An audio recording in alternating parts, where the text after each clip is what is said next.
Now go to another tariff-related story, Australia's film industry. We told you yesterday that Donald Trump surprised filmmakers when he said there will be a 100% tariff on non-American made films and television series. The aim is to drive more film production into America, specifically, of course, to Hollywood. By coincidence, the Australian film producers industry body, Screen Producers Australia, today held its annual conference on the Gold Coast. And just a little earlier, I caught up with Carnell, the chair of Screen Producers Australia. What everyone is saying is it's a mixture of shock, horror. How could this be? People saying, but we can't work out how they do it. How do you put a tariff on a service? It's not a widget. And also, who's the winner? Because the Hollywood industry produces films in Australia. In fact, you know, Ross, Australia is the 5th most desired destination for American film producers. They love coming here. And that's because we have good facilities, good infrastructure, all of those sorts of things. So if they couldn't come here and they had to produce their films in Hollywood, their costs would go up. So the costs of the films would go up, so the cost to consumers would go up. Everyone's a loser.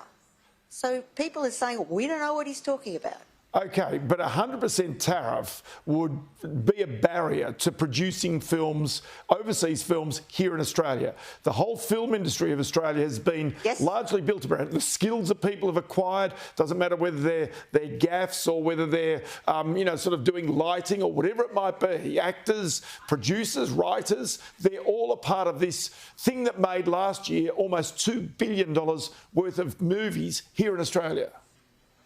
That's absolutely right, and it's true that if there was to be a 100% tariff, it would make producing films or making films here in Australia for American companies just not viable any longer.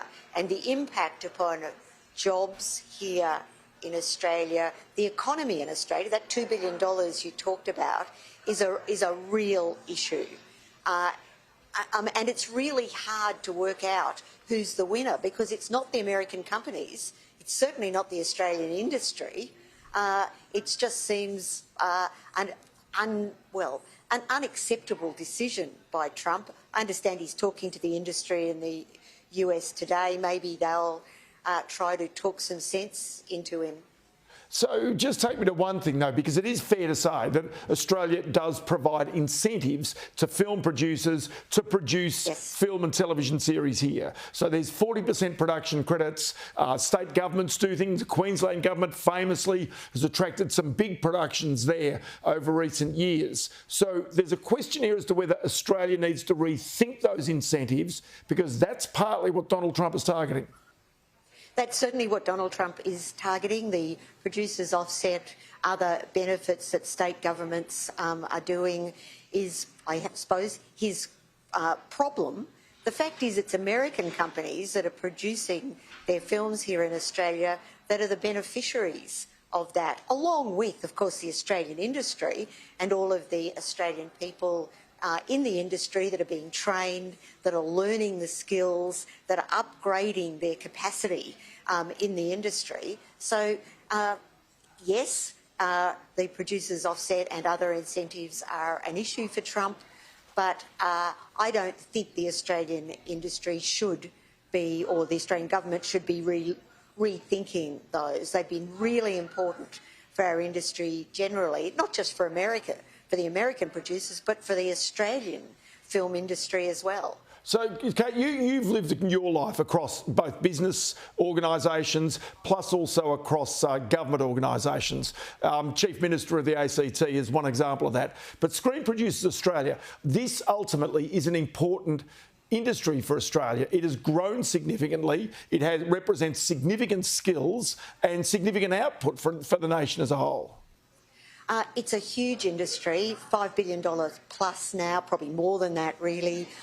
Lots of jobs, lots of technology as well. You know, this is an industry that has embraced technology, and we've seen that in a whole range of movies, films, cartoons, Bluey, all sorts of things.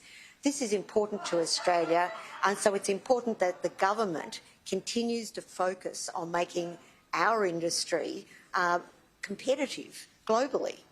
Because although America is incredibly important to this industry, we also do a lot of work with Canada, with the UK, with a whole range of other parts of the world, and we will continue to do so. The real issue, you know, Ross, is that screen producers on the whole are small businesses.